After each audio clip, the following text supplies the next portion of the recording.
And so he continues. The last video you saw me make this radius block, and I made this so I can sand the radius onto this fretboard. At the moment it's completely flat. No good for the hand is that. As you can see, the back is rounded as it should be to fit, and then bam, you've got hard edges. That's going to change, and how it's done quite simply, you wrap sandpaper loosely around this radius block. You then sand the radius into the neck until the flatness of this neck resembles the radius of the block. But before I do that, I'm going to cut the lines I need to do to attach the frets, because cutting them on a flat surface is a lot easier than cutting them on a curved surface, simply just to get it accurate. Once I've cut them, then I can sand the radius, and then once the radius is done, that's when I fit the frets. I'm running, and don't get ahead of yourself, Jeff. Don't get ahead of yourself. Step by step. Let's have a look at the frets.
the block worked.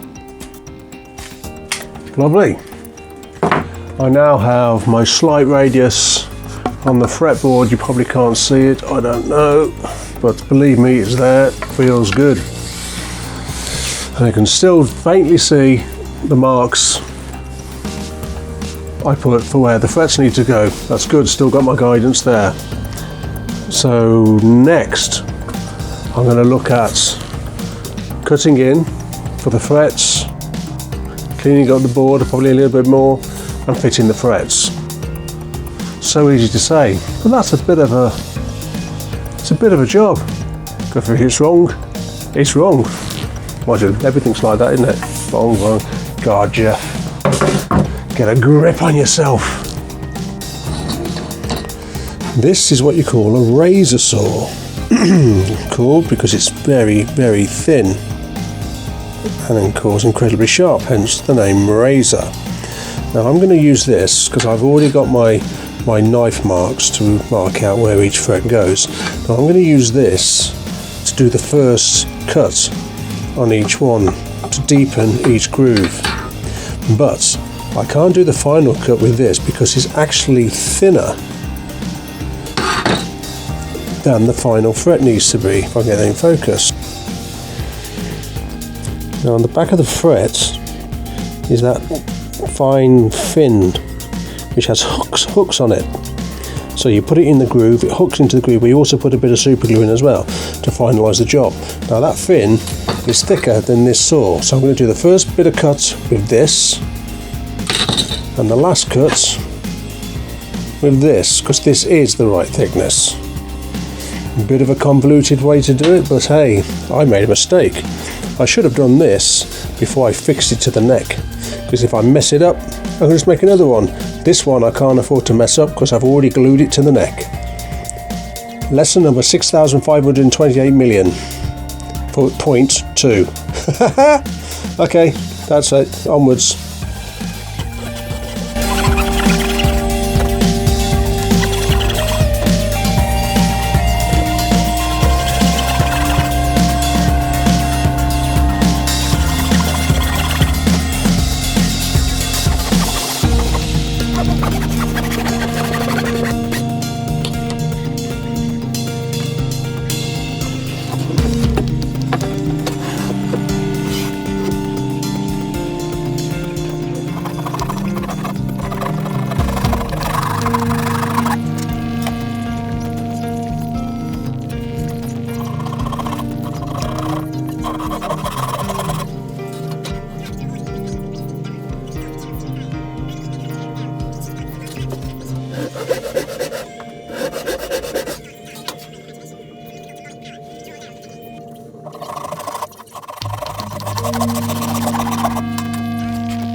that is it.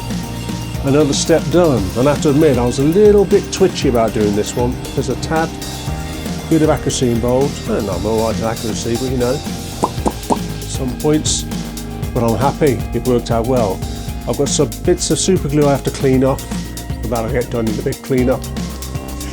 And the holes that were left over from the nails from when this fretboard used to be a pallet, I filled with super glue. And I'll sand that clean when I clean up everything else. Right, what is next? Well, this is neck part is pretty much almost complete, apart from obviously fitting tuner pegs and blah blah blah blah. The next is the body. This is when this fancy stick starts looking like a Rickenbacker. So next is the two fans, top and bottom, to make the body, and for that I have a mixture of slab of oak given to me by Sillard Pinter on the south, and also more of this hardwood pallet. So I'm going to have to plane all that up, see what we got, and make something good. Then it'll start looking like a base, not a magic wand. Keep with it.